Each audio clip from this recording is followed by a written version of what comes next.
बहुत समय पहले की बात है। रामपुर गांव में एक बहुत बड़ा तालाब था। तालाब में पानी बहुत गहरा था। यह तालाब छोटे छोटे पौधों से भरा हुआ था। यह तालाब बहुत सारी मछलियों का घर था। इस तालाब में नदी से बहुत सारी मछलियां यहाँ रहने के लिए आती रहती थी। यहाँ मछलियां अंडे भी देती थी। यह तालाब लंबी घास और झाड़ियों से घिरा हुआ था। झाड़ियों से घिरे होने के कारण यह आसानी से नजर नहीं आता था। इस तालाब में माया, प्रिया और अंजलि नाम की 3 मछलियां रहती थीं। उनके स्वभाव एक दूसरे के साथ मेल नहीं खाते थे।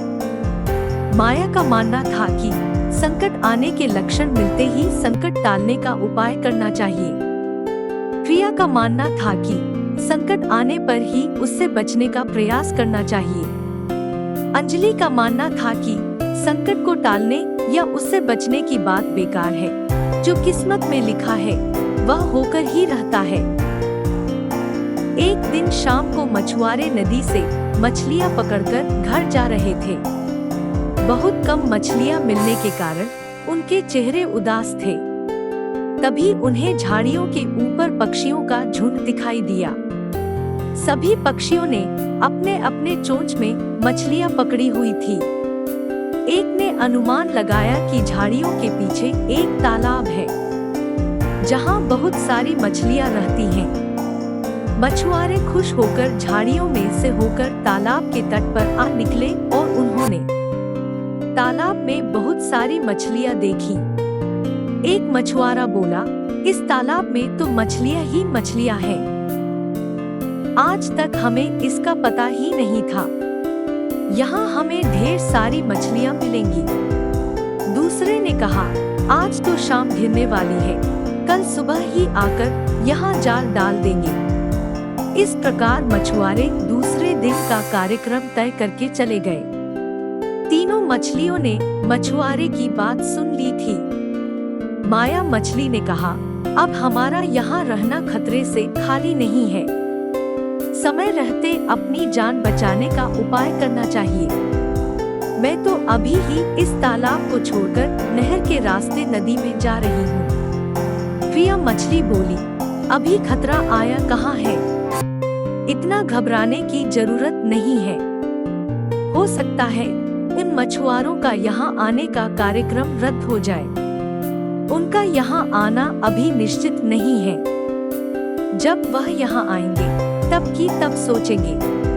अंजलि ने बोला, भागने से कुछ नहीं होगा। मछुआरों को आना है तो वह आएंगे। किस्मत में मरना ही लिखा है तो कोई क्या कर सकता है।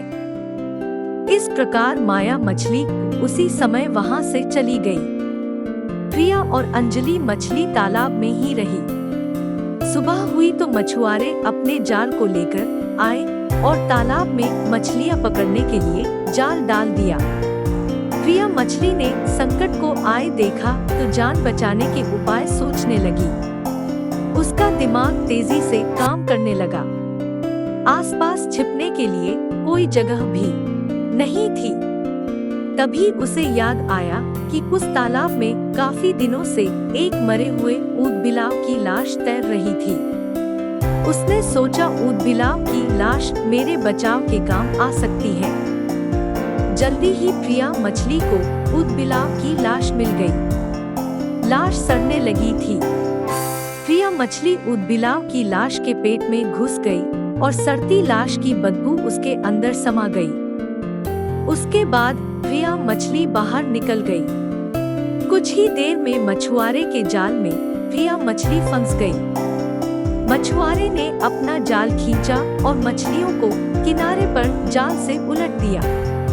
बाकी मछलियां तो तड़पने लगी, परंतु प्रिया मछली दम साधकर मरी हुई मछली की तरह पड़ी रही।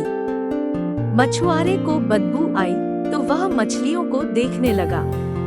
उसने निश्चल पड़ी प्रिया मछली को उठाया और सूंघा।